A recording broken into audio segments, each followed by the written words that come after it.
In the shadowy archives of the Tokyo Metropolitan Police, countless unsolved stories gathered dust, each one a silent plea for answers. Among them was the haunting case of Yumi Tanaka, a bright 22-year-old student who vanished one stormy night in 1994.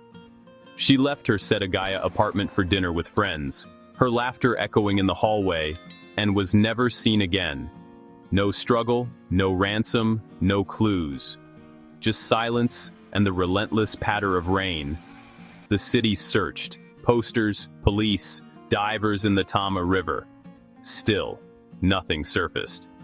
Witnesses recalled a young woman near a park, maybe talking to a man, but their memories faded with the years. The investigation faded, the file stamped unsolved, and Yumi's family was left with endless questions and heartbreak. For them, every year was a fresh wound. Every day a reminder of the daughter lost to the mist. The world moved on, but the silence in their home never did.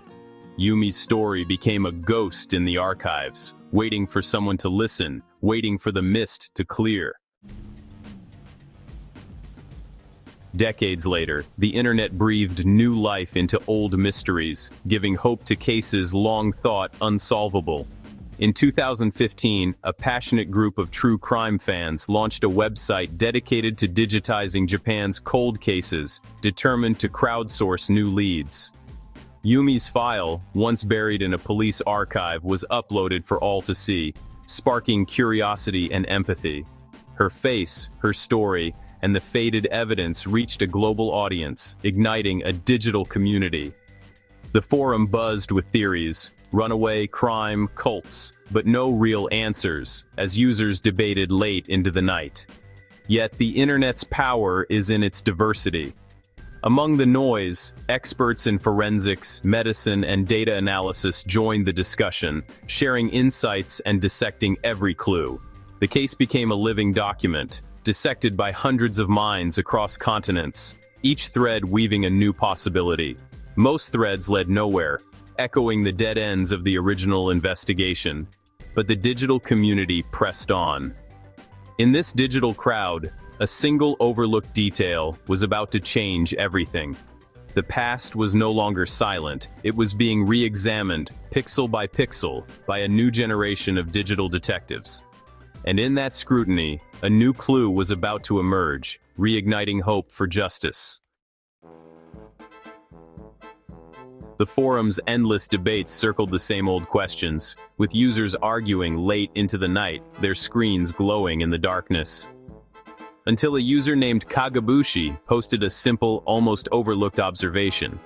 He'd watched a 1994 news clip of a local factory worker, briefly interviewed by police. Has anyone noticed the half-smile on that man? The left side of his mouth doesn't move. At first, no one cared. The comment was lost in the chaos, buried under wild speculation and heated arguments. But a few curious users rewatched the footage, drawn by the possibility of something real. They saw it. The man's right side animated, the left side slack. A subtle, easily missed asymmetry. It wasn't a smirk, but a sign of possible nerve damage. Suddenly, the forum's focus shifted from wild theories to this one, tangible detail. The comment had cut through the noise, igniting a frenzy of analysis. Screenshots were shared, comparisons made, and the thread exploded with new energy. The crooked smile became the first real lead in decades. What had been dismissed as attitude was now a medical clue. The internet's obsessive gaze had found what police and media never did. A ghost in the footage was about to become a person of interest. The crooked smile galvanized the forum into action. People from all walks of life, students, retirees, and professionals, joined the hunt, each eager to contribute their expertise. Medical professionals weighed in. Bell's palsy, old injury, theories flew, grounded in expertise, as doctors and nurses debated the possible causes behind the man's distinctive expression. Amateur sleuths and seasoned investigators pieced together timelines, cross-referencing every clue. The search shifted. Users scoured old newspapers for accident reports matching the man's description, sharing discoveries in real time. After days of digging, someone found it. A 1992 article about a factory worker injured in a fall. Same name, same neighborhood.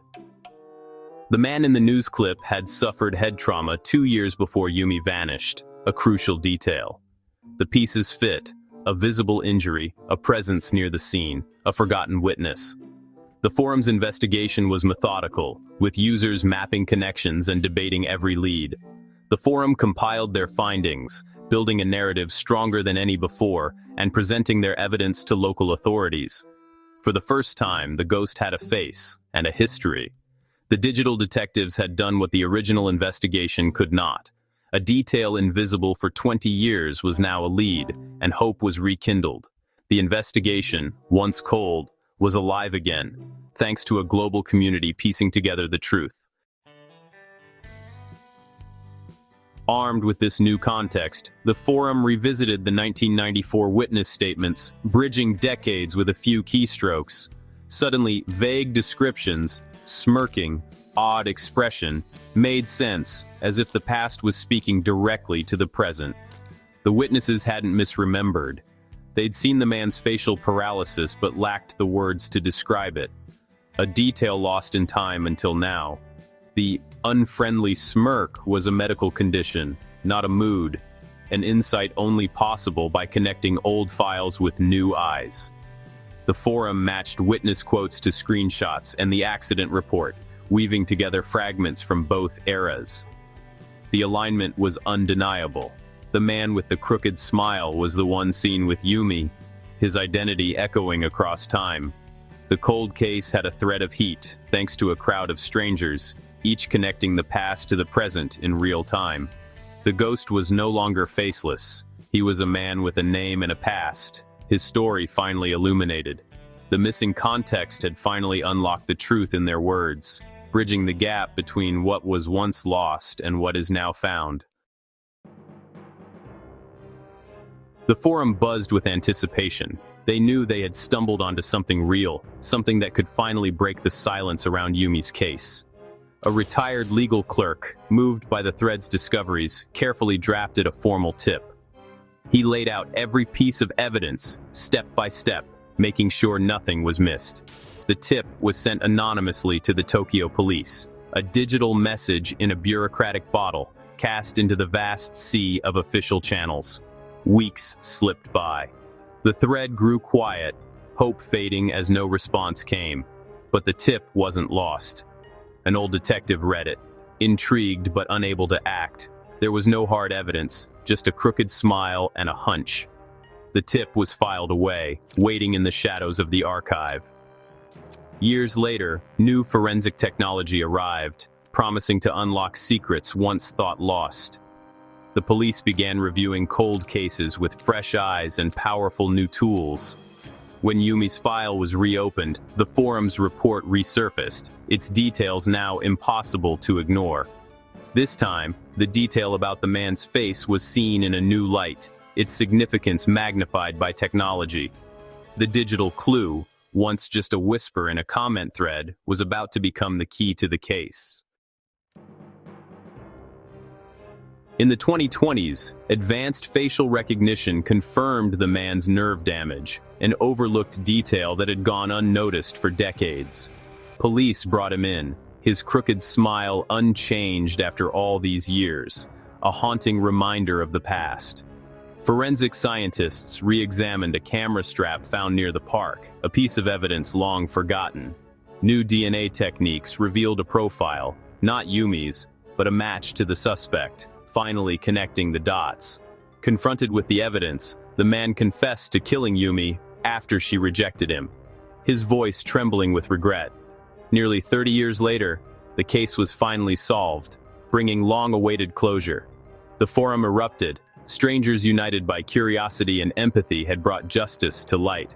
A single online observation, a forgotten detail, had changed everything, reminding us of the power of collective attention. Yumi's story, once a silent file, now had an ending, her memory honored at last. The case proved that no detail is too small, and no voice too quiet to make a difference. Sometimes, all it takes is one person looking closer, and a community willing to listen, bringing hope and justice from the shadows.